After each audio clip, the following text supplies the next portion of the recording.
hemos cogido una costumbre, mi esposa y yo.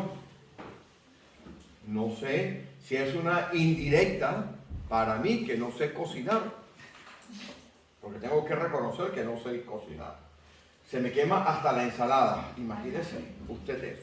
Hemos cogido la costumbre de ver de vez en cuando algunos programas de cocina del YouTube. Esto es una maravilla. Usted entra al YouTube y dice, quiero cocinar pan. Entonces, y le da 400 recetas de pan. Y una de las cosas que me llama particularmente la atención es que he conseguido una similitud entre las panaderías y cómo trata Dios en nuestra vida. Y entonces leía yo este versículo que dice, crezcan en gracia. Y no puedo negar que me he estado preguntando durante mucho tiempo cómo hacemos para crecer en gracia. Porque pareciera que es algo, según nos cuenta este apóstol, y tengo que decirle que este apóstol experimentó también la gracia de Dios de una manera increíble y cercana. ¿Cómo hacemos nosotros para crecer en gracia? Recuerdo una iglesia que había en la ciudad de Miami, que tenía este nombre. La iglesia se llamaba Creciendo en Gracia. Y un día escuché al pastor. Y dejé de verlo el día que el pastor, que era de estos que son de alguna manera muy dados a hablar todo de la gracia y a no tener ninguna clase de control en muchas cosas, y ya los hermanos sabrán de qué me puedo estar refiriendo. Estaba predicando y sacó unos plátanos y empezó a comerse los plátanos mientras predicaba. Hasta ese día. Eso ya un montón de tiempo. Porque me parecía que hay cosas que en el púlpito tienen que ser de mucha seriedad y por ende hoy vamos a hablar con la seriedad de lo que significa crecer en gracia. Y para eso, si ustedes me permiten, y creo que es la característica de esta congregación, vamos a dar los mensajes casi como si fuesen estudios bíblicos. Para aquellos que, como yo, solamente saben dar estudios bíblicos, porque yo tengo que reconocer que soy muy mal predicador, siempre tiendo, ¿no? Y mi mujer me dice, no des estudios bíblicos, pero es que está en mi naturaleza, dar estudios bíblicos. Entonces vamos a darlo casi como si fuese un estudio bíblico, y yo les pido a los hermanos que quieran que saquen libreta, porque vamos a dar algunos conceptos.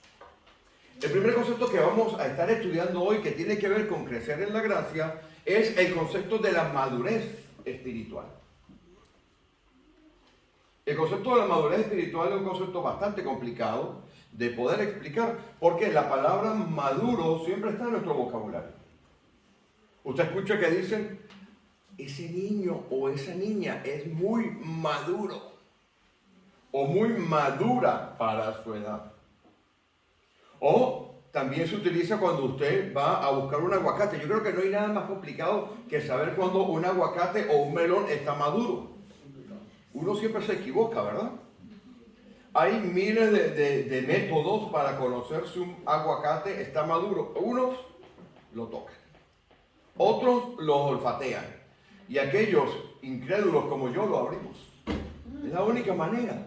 La única manera de saber si un aguacate está maduro es que usted lo abra. Porque ahora con lo que hay en el mercado, parece que está maduro y cuando usted lo abre, por dentro ¿cómo está? O está podrido algunas veces, o está verde totalmente. Entonces, una de las cosas que tenemos que entender que uno de los objetivos de Dios para nuestra vida es la madurez espiritual. Y la madurez espiritual en nuestra vida es un proceso, como estaba explicando el hermano hoy, que nosotros tenemos que asumir. Y vamos a estudiar los procesos previos a la madurez espiritual y los procesos propios, pertinentes de la madurez espiritual.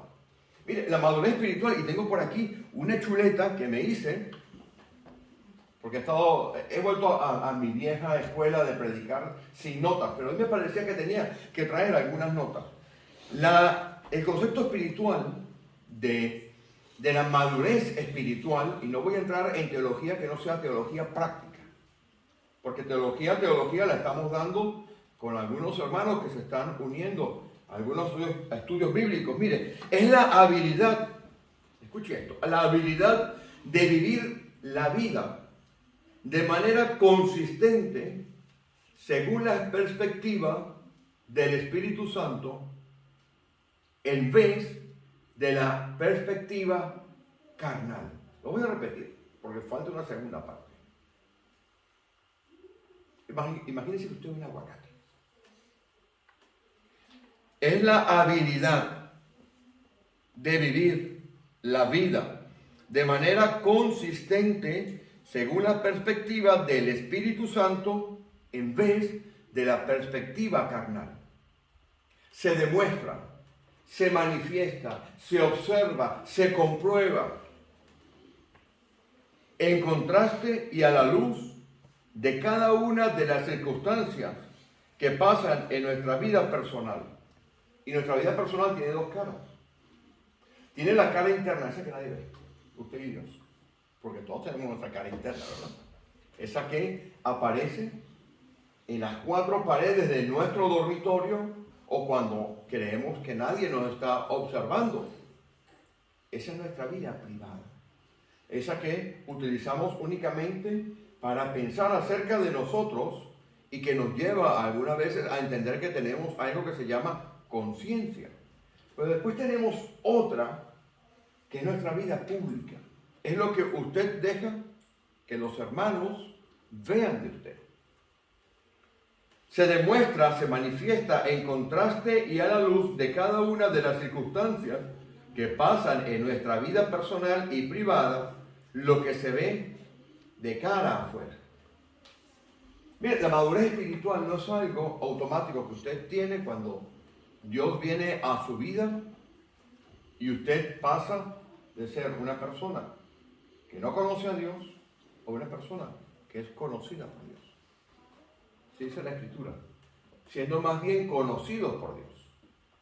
Tampoco es algo que usted adquiere por pasar muchos años yendo a una congregación, porque le puedo asegurar que hay personas que pasan muchos años en una congregación y responden a las circunstancias de la vida de una manera que nos llega a lo que el concepto de alguien maduro puede tener en la cabeza de que debe responder.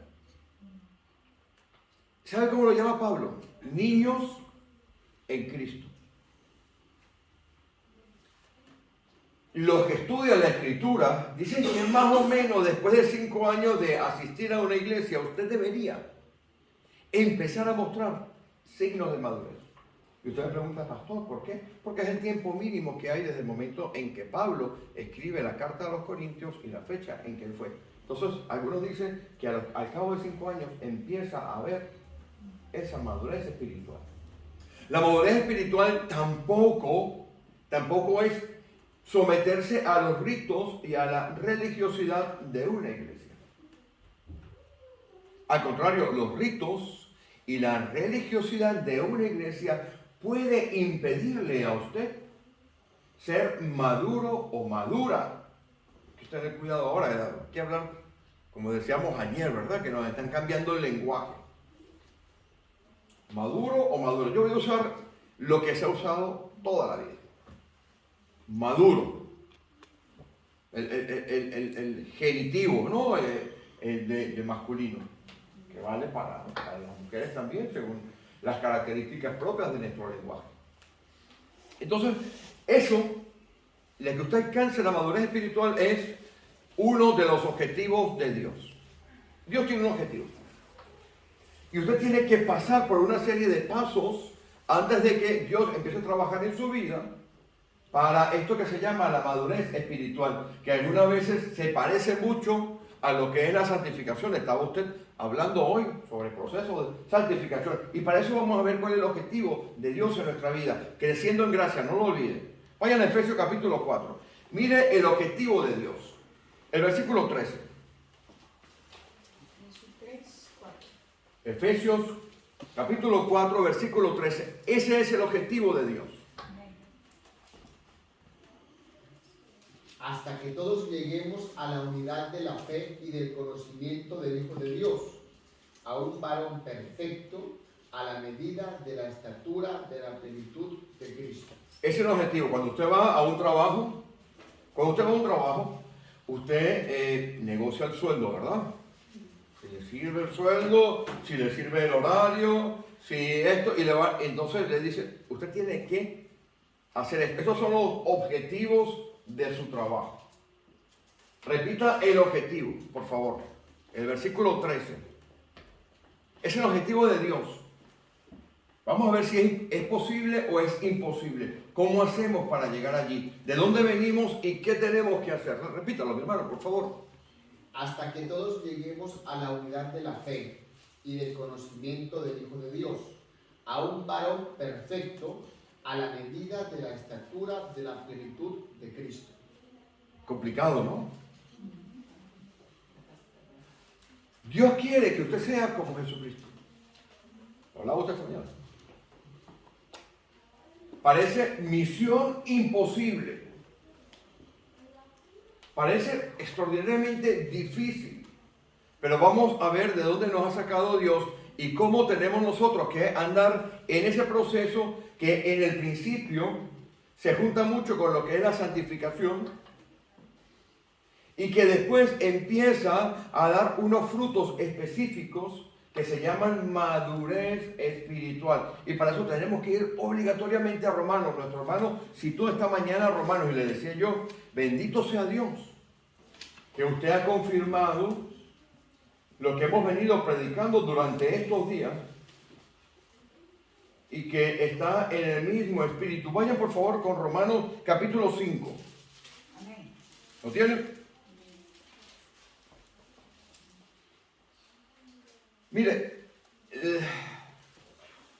les he dicho al principio que vamos a hablar de teología práctica, ¿verdad? No vamos a hablar de teología porque aquí se duerme todo aquí. Si empiezo a hablar de teología de esas que enseñan los seminarios, voy a hablar de práctico.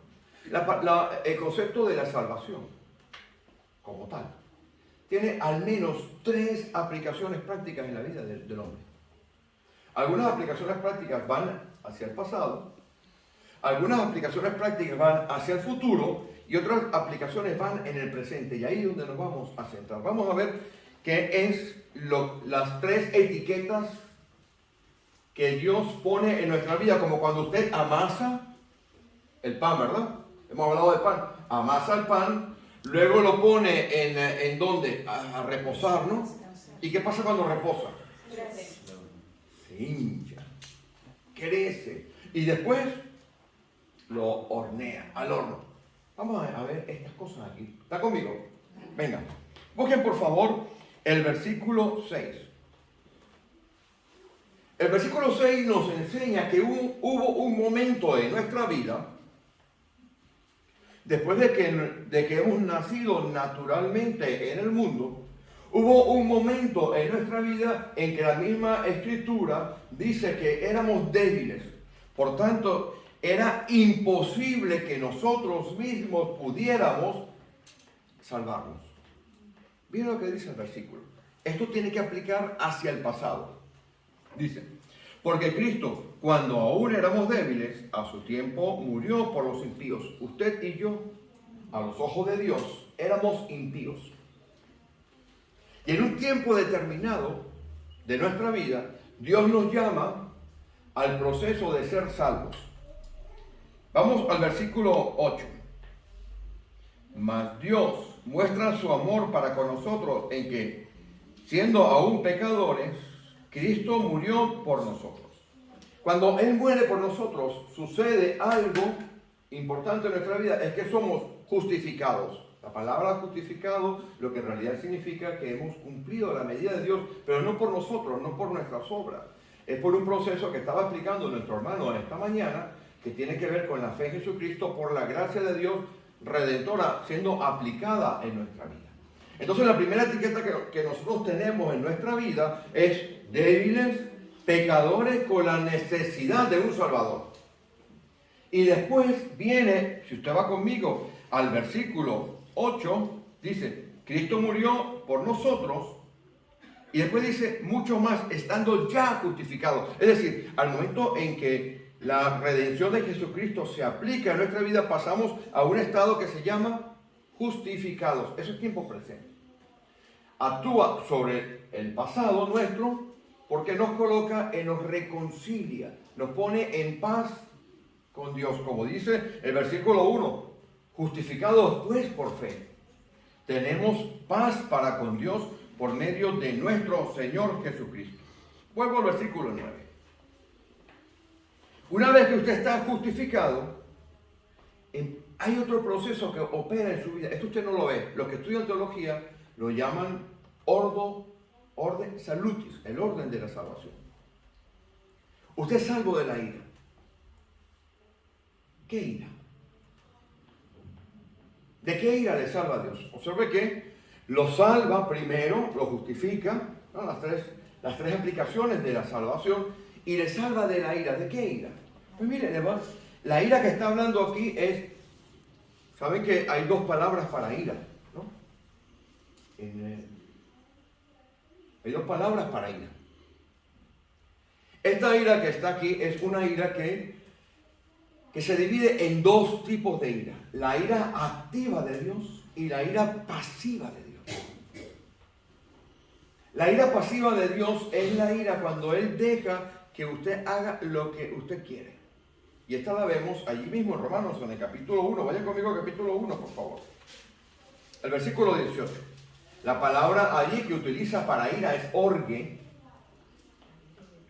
Y esta es la ira de Dios. Porque si usted sigue leyendo, a partir del versículo 18, yo voy a leer algunos versículos salteados. Estamos viendo cómo nos transforma. Dios nos amasa, nos lleva a preparar la masa y luego nos hornea. Porque el objetivo de Dios es que usted crezca a la medida de la plenitud de Jesús. Nos salva de esta ira, porque la ira de Dios se revela desde el cielo contra toda impiedad e injusticia de los hombres, que detienen con injusticia la verdad. Y nosotros estábamos aquí. Porque lo que de Dios se conoce les es manifiesto, pues Dios se lo manifestó. Porque las cosas invisibles de Él, su eterno poder y deidad, se hacen claramente visibles desde la creación del mundo, es decir, desde que está Adán, se ve. Siendo entendida por medio de las cosas hechas, de modo que no hay excusa. Es decir, hay una ira que es la ira pasiva de Dios que se ve aquí. ¿Por qué? Porque dice que en el versículo 25 dice, ya que cambiaron la verdad de Dios por la mentira, honrando y dando culto a las criaturas antes que al Creador, el cual es bendito por los siglos, amén. Por esto Dios nos entregó a pasiones vergonzosas. Aquí empieza Dios a quitarse. El versículo 28, Dios los entregó a una mente reprobada. Eso es parte de la ira pasiva de Dios. Haz lo que quieras. La ira activa es cuando juzga al final. Pero esto es la ira pasiva de Dios. El versículo 32 nos dice, quienes habiendo entendido el juicio de Dios, que los que practican tales cosas son dignos de muerte, no solo las hacen, sino que también se complacen con los que las practican. Usted y yo estábamos aquí. En alguno de esos pecados que están aquí, injusticia, versículo 29, fornicación, perversidad, avaricia, maldad, envidia, homicidios, contiendas, engaños, malignidades, murmuración, detractores, aborrecedores de Dios, injuriosos, soberbios, altivos, inventores de males, desobedientes a los padres, necios, desleales, sin afecto natural, implacables, sin misericordia. ¿Está usted en alguno de estos? No me lo diga. Seguro que sí. Entonces usted era sujeto de la ira pasiva de Dios.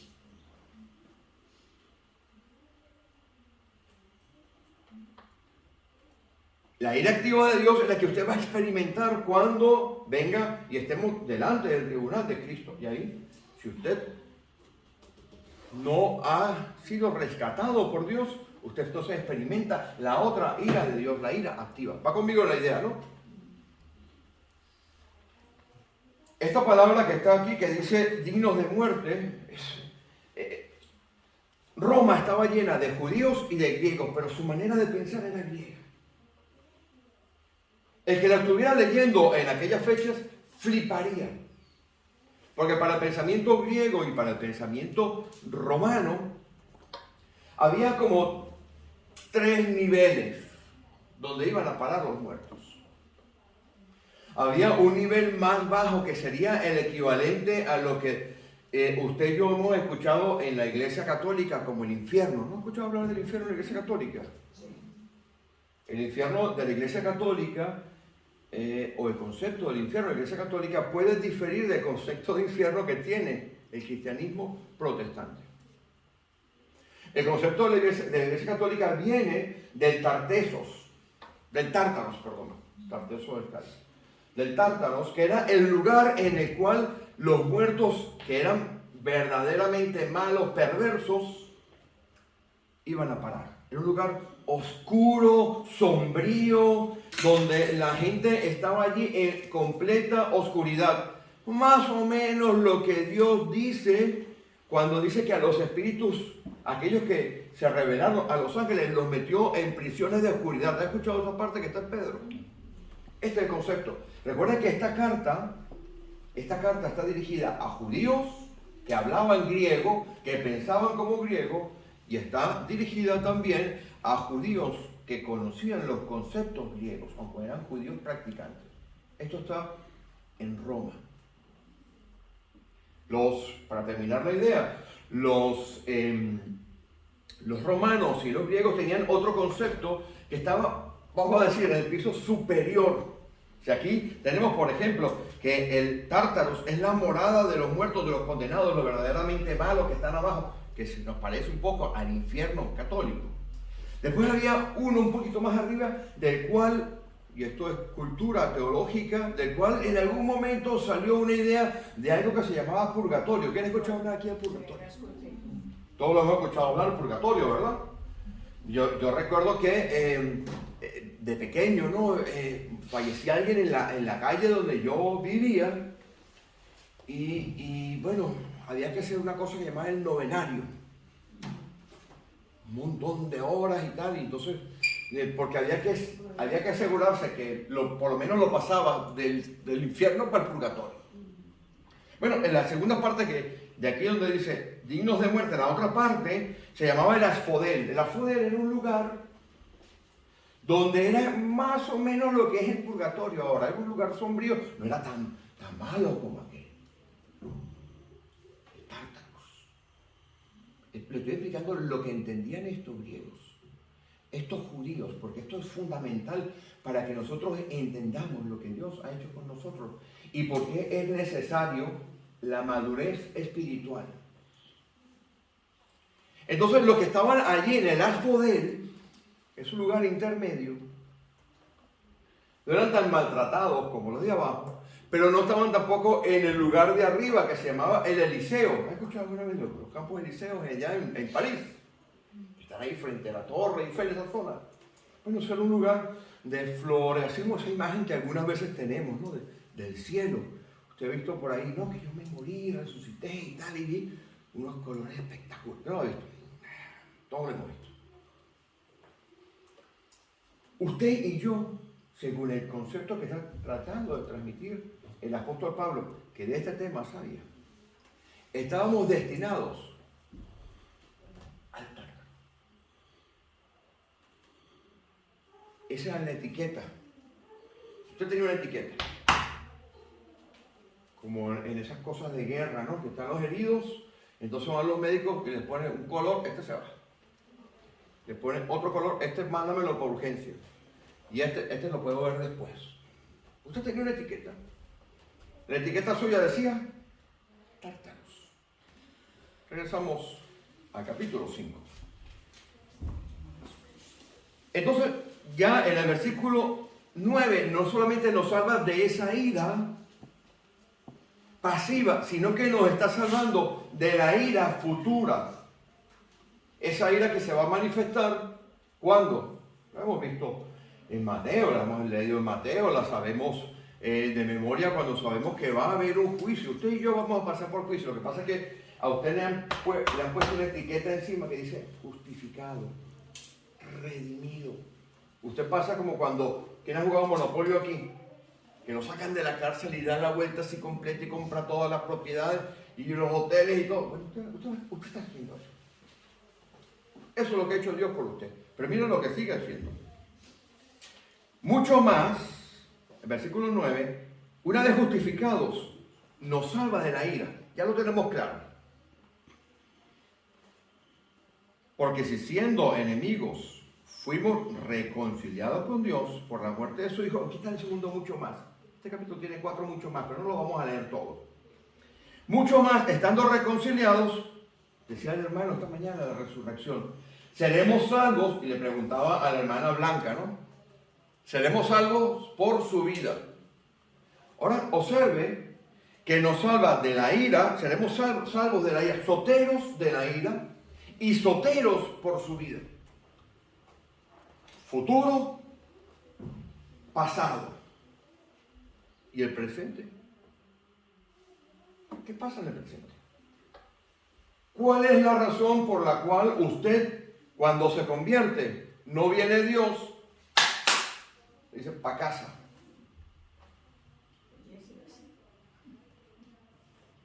Porque Dios le tiene a usted en el proceso de madurez espiritual. Y para madurez espiritual usted tiene que pasar por algo muy sencillito, que son las pruebas. La única manera en que usted y yo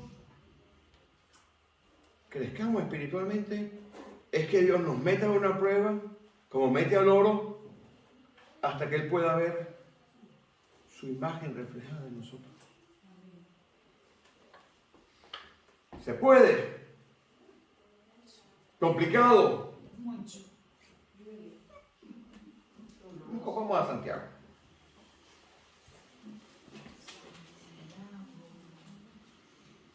El objetivo de Dios es que usted crezca, como hemos leído en Efesios 4:13, a la unidad de la fe y del conocimiento del Hijo de Dios, a un varón perfecto. Si usted no pudiera, esto no estaría aquí. Diría, casi perfecto. Casi. En las cosas de Dios, o usted aprueba o no aprueba. Ahí no hay que, como yo, que allá en Venezuela se calificaba con 20. 20 era la máxima nota. Cuando usted iba a hacer un examen, usted, 20 era matrícula de honor. Yo le decía a mi mamá, y se aprobaba con 10. Y yo le decía a mi mamá y a mi papá, 10 es 10, lo demás es lujo. Es decir, aprobaba con 10 allí. Rogándole a las profesoras, a los profesores, comprándole. ¿Usted se acuerda cuando se aprobaba con 20, no? Comprándole caramelitos. Ay, profesor. Yo les decía, o usted aprueba, no aprueba. Y si usted no aprueba, en otras circunstancias, Dios le volverá a meter en la prueba. Porque su objetivo es que usted crezca espiritualmente. Por ende, la madurez espiritual no se gana porque usted pase muchos años en una iglesia. No se gana porque usted cumpla los ritos de una congregación. No. Al contrario, eso le puede impedir a usted ser absolutamente libre para alcanzar los objetivos que Dios tiene planeados para usted. Porque es muy sencillo, mire, en un momento determinado de la historia, Padre, Hijo, Espíritu Santo, pensaba en usted. ¿Usted cree que usted hubiera nacido si usted no hubiera sido primero engendrado en la mente de Dios? ¿Tendría aquí mi hermano Gabriel? ¿Estaría este guapetón que está aquí? No.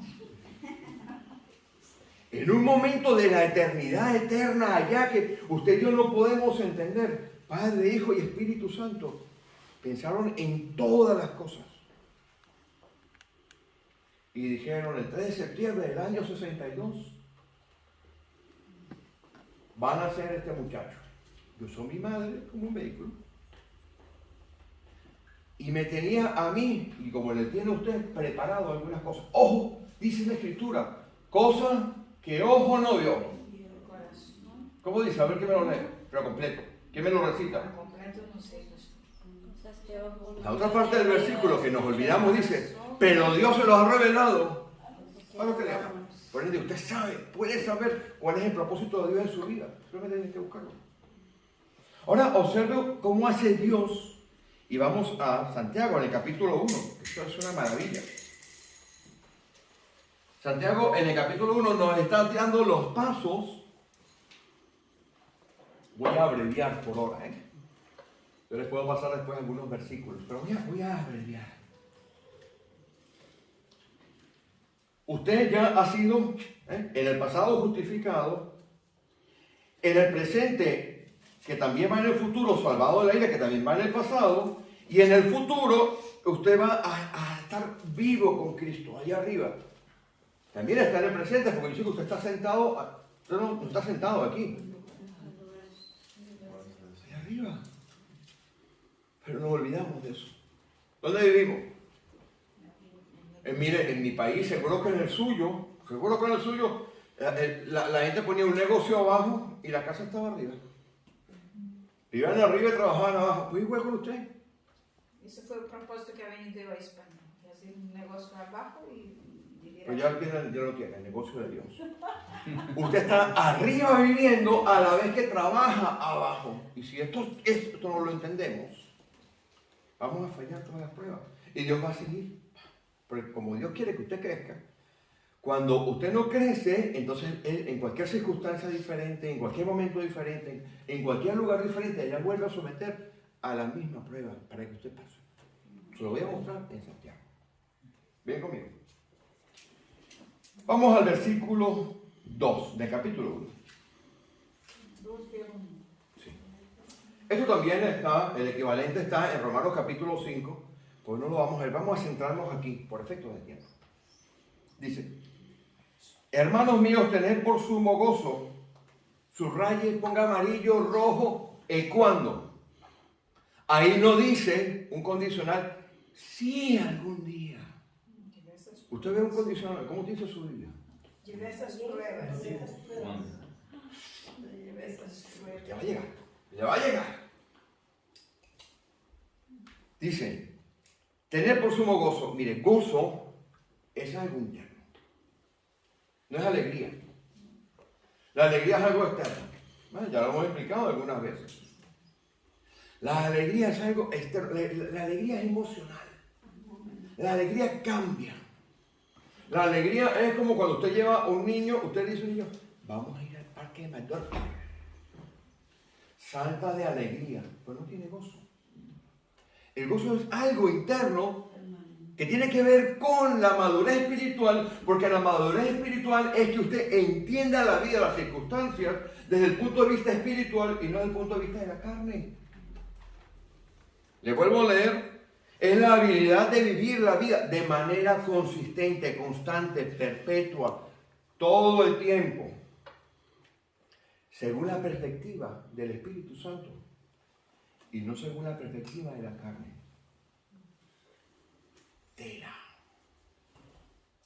Y se manifiesta en cómo responde usted interna y externamente a las circunstancias del día a día, que como decía nuestro hermano, pueden ser fatales, terribles. Y eso no le tiene que hacer perder el gozo, porque si yo leo aquí, el gozo es Macarios. La bienaventuranza. Macarios. Bienaventurado cuando te persigan. Bienaventurado cuando hablen mal de vosotros. Si yo empiezo a hablar mal de él, ¿usted se va a contentar? No. Usted tiene que estar... Bueno, si yo hablo mal de usted me tiene que echar de la iglesia. Primero. Pero fíjense lo que dice este hombre. Dice, este hermano del Señor Jesús, cuidado. Este sabe de qué habla. Y además que está el Espíritu Santo aquí. Tengan sumo gozo cuando estéis, ¿en cuántas pruebas? Diversas. Y voy a explicar por qué. Dios está amasando. ¿Se acuerdan del pan? Esas galletas tan ricas que preparó nuestra hermana Erika para que por cierto nos tiene que dar usted la receta porque está espectacular. Borre eso, ahí se lo borra, espectacular. Imagínense, ¿se lo están pidiendo? Imagínate que. Mira que yo, mi mujer me está poniendo a aprender a cocinar en el YouTube, el cual la consigo. Pues si ella hubiera mandado la harina por un lado, los huevos por otro, el azúcar por otro, usted sabe bien cómo hacerlo. El resultado no sería igual. Usted los mismos ingredientes se los puede comer. Pero cuando usted entra en la masa de Dios, Él sabe colocar las cosas y a veces duele. El 99% de las veces duele porque Él quiere verse reflejado en usted. Porque Él quiere que usted sea como Él. Lo hemos leído, mi Biblia está en Efesios 4:3. Entonces el versículo 3 me dice que esa prueba yo tengo que saber conocer, entender. Hay unas palabras para conocer. Esta, en este caso que aparece aquí, y tengo que decirles para los que están estudiando teología, que el griego más perfecto de toda nuestra escritura aparece en esta carta de Santiago. No querían mucho de ellos aceptarla porque decían, a ver, si este es el hermano de un carpintero, ¿cómo va a saber este griego? Pues mire, lo escribió en un griego perfecto y la palabra que está allí, ginosko, significa un conocimiento práctico. Hay dos palabras para conocer en el griego y una es gnosis y epignosis y otro ginosko. La epignosis es el conocimiento profundo relacional dado por mucho tiempo. Yo lo he dicho algunas veces que tiene mi esposa de mí. Ella sabe a cuál hora me da hambre y a cuál yogur voy a meterle el diente. Y antes de que yo abra el frigorífico y apenas esté saliendo el pensamiento de mi boca y que me vaya a levantar yo de mi escritorio, me dice, no vayas a comer. Epignosis. Cuando yo aprendo a hacer alguna cosa y la practico, 1 por 1, 1, 1 por 2, 2. ¿Cómo aprendimos las tablas de matemáticas? ¿Sí, no? Gnosis. Pero ginosko que está aquí es el conocimiento también experimental que tiene que ver con una situación que ya tienes que darla por aprendida. Y requiere madurez. Yo le aseguro que mi hermano no le va a dar las llaves del coche a Isabela. Entonces lo daría, para que lo condujera. Porque no está maduro todavía. Cuando tenga 18 años le diga, papá, el coche. Ya se acabó el carnet, ya se lo puede dar. Pues esto tiene que ver con la madurez. Dice, sabiendo que la prueba... ¿De qué? De vuestra fe. Voy a explicar esto porque esto es algo absolutamente interesante aquí. Usted tiene que saber que la primera prueba que le va a dar Dios a usted es pequeñita. Luego va creciendo. Luego va creciendo. Y se va poniendo peor. Porque Dios quiere su crecimiento espiritual. Lo que nosotros sabemos lo que queremos graduarnos sin ir a la universidad. Decimos que las mejores universidades del mundo son los aviones de nuestros países. ¿Han escuchado eso? Porque nos montamos en nuestros aviones y allá teníamos un negocio de hacer galletas. Y cuando llegamos aquí, a 10 horas, ¿y usted qué? Yo soy ingeniero. ¿Y usted? Abogado. Muéstrame el título. ¿Entiende el chiste, no? Queremos obtener el título sin pasar por las pruebas. Y Dios no quiere eso. Dios quiere que usted tenga una medida de fe determinada, una estatura determinada, para que Él pueda utilizar todas sus capacidades y todos sus dones en el crecimiento de la obra. Y si usted no pasa la prueba, la va a repetir. Como esos hermanos que van a sacarse el carnet de conducir. ¿No? Y fallan 7, 8, 10 veces. Por ahí hay miradas cómplices. Entonces, observe esto. La prueba, ¿qué es la prueba? Hay dos palabras para prueba y para paciencia que están aquí. Se leen mucho mejor porque las tiene muy explicadas en Romanos capítulo 5. Una es doquime. Y miren, si usted entra al correo oficial de esta congregación, de la Tudela, se llama Red de Iglesias Doquime. Ese es nuestro correo oficial. Tenemos la Iglesia Tudela, pero nuestro correo oficial es Red de Iglesias Doquime, porque doquime significa la virtud de que usted es sometido a una prueba y usted aprueba. Nosotros queremos, mi mujer y yo, que cada uno de ustedes, cuando sea sometido a la prueba, apruebe. Aquellos que han recibido de parte del pastor un enlace, busquen un libro que se llama Palabras Griegas del Nuevo Testamento, que lo tienen allí, de Barclay. Y busquen la palabra doquime y lo verán. Dice, en el griego original significa la virtud varonil, significa que usted es probado y aprobado y mejorado. Vamos a verlo con esa perspectiva. Probado, aprobado y mejorado. Porque en la prueba, lo aprobado, lo aprobado y mejorado de vuestra fe va a dar un fruto que se llama la paciencia, el upomone. Un upomone es la capacidad que usted tiene, el reset que usted tiene. ¿Sabe cuando usted le da reset a la computadora? Se vuelve a empezar. Para empezar la otra prueba. Eso está también en Romanos capítulo 5. Pero observa esto. El versículo 5, el capítulo 5 que estoy nombrando es capítulo 5 Romanos versículo 11. Pero el capítulo 5 responde a cuando usted dice, Señor, ¿por qué esta prueba? Fíjense que habla de sabiduría, que tiene que ver la sabiduría aquí. Si me estás dando leña por todos lados, ¿por qué tiene la sabiduría? ¿Qué tiene que ver la palabra sabiduría? Vaya conmigo. ¿Lo lee? Dice, si alguno de vosotros tiene falta de sabiduría, ¿esto qué es? No tiene nada que ver con el texto anterior.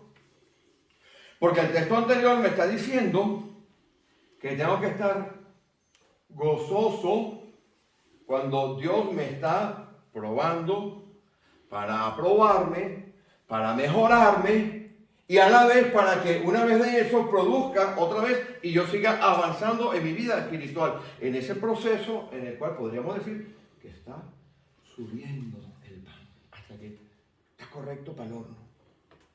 El horno es cuando Dios nos llama a su presencia. Mira lo que dice aquí. Si alguno de vosotros tiene falta de sabiduría, porque usted no tiene que quejarse a Dios, tiene que preguntarle, Señor, ¿para qué esto? ¿Para qué? Es diferente. Señor, no entiendo. No entiendo por qué está pasando esta circunstancia en mi vida. Pero cuando yo tengo sabiduría, resulta que en la primera epístola de los Corintios, en el capítulo 2, en el versículo 16, me habla de algo que se llama la mente de Cristo. Cuando se implanta en mi vida la mente de Cristo, porque yo se la he pedido a Dios en medio de la prueba, la bendición en su vida va a llegar en medio de la prueba. Dios trabaja en la tormenta, en la dificultad.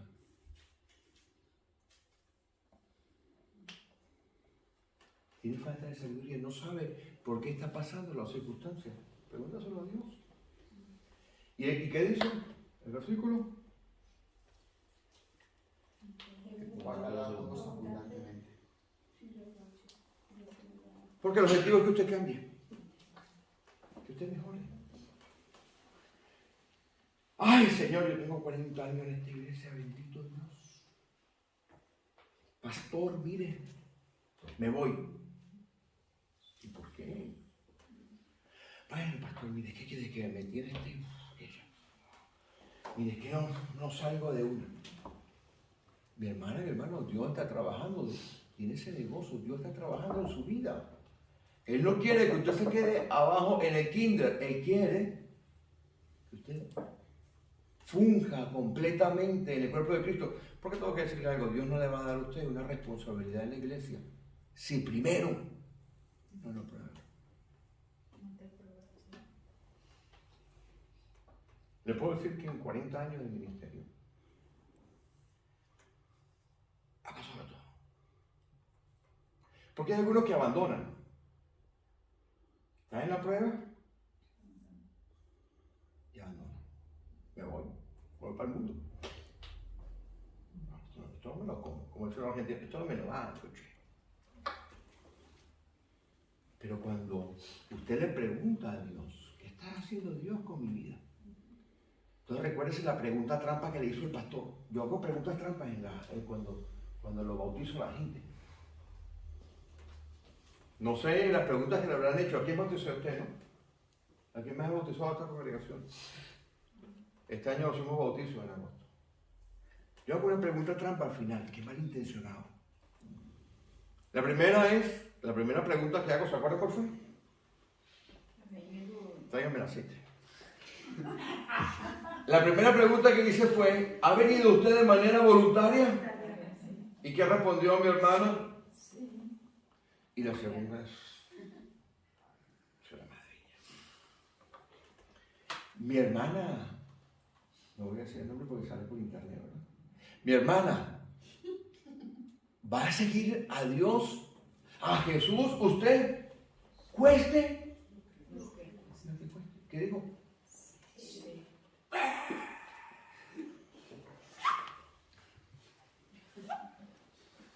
Ahí empieza la prueba de Dios.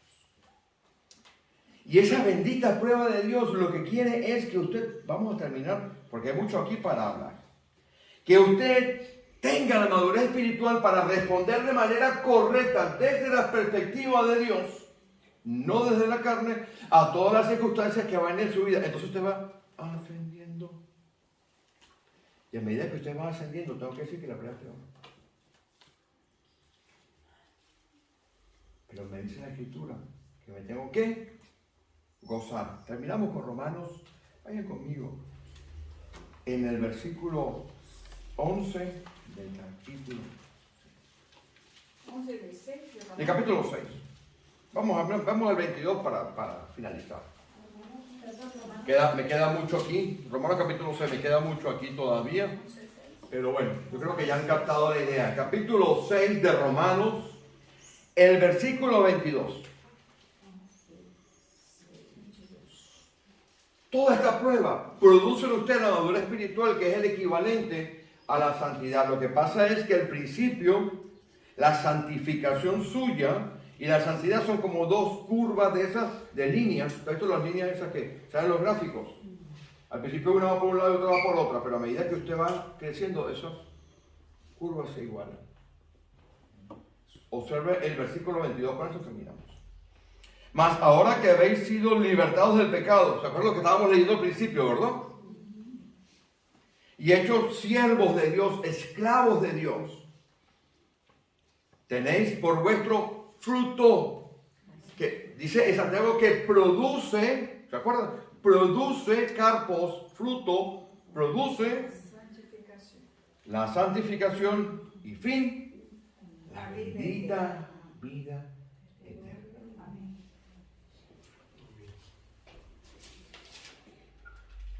La oración de este pastor, de su esposa, por cada uno de ustedes, es que ustedes alcancen la estatura espiritual que el Señor tiene preparado para ustedes. Esa que dice en Efesios 4:13. Yo le animo que usted estudie el capítulo 5 de Romanos, el 6 de Romanos con mucho detalle, y vaya al capítulo 4 de Filipenses, y que también de Efesios, y que no deje de lado Filipenses capítulo 2. Porque dice, ocupaos, ¿se acuerdan? En vuestra salvación, ¿cómo dice? La madurez espiritual no se gana, no se obtiene sentado en una silla. La madurez espiritual se obtiene y se gana cuando usted le dice, Señor, aquí estoy. Haz conmigo lo que tú quieras. La vida nuestra es muy corta en la tierra y la vida eterna es eterna. Así que la oración mía, mis hermanos, es que cuando usted salga por esa puerta, después de la fantástica clase que hemos tenido hoy, completando esta serie, porque Dios es bueno. Yo no sabía lo que iba a predicar el hermano la semana pasada, no sabía lo que iban a cantar, pero si usted lee las canciones y escucha la predicación, todo esto va en línea. Quiero que nos levantemos para orar.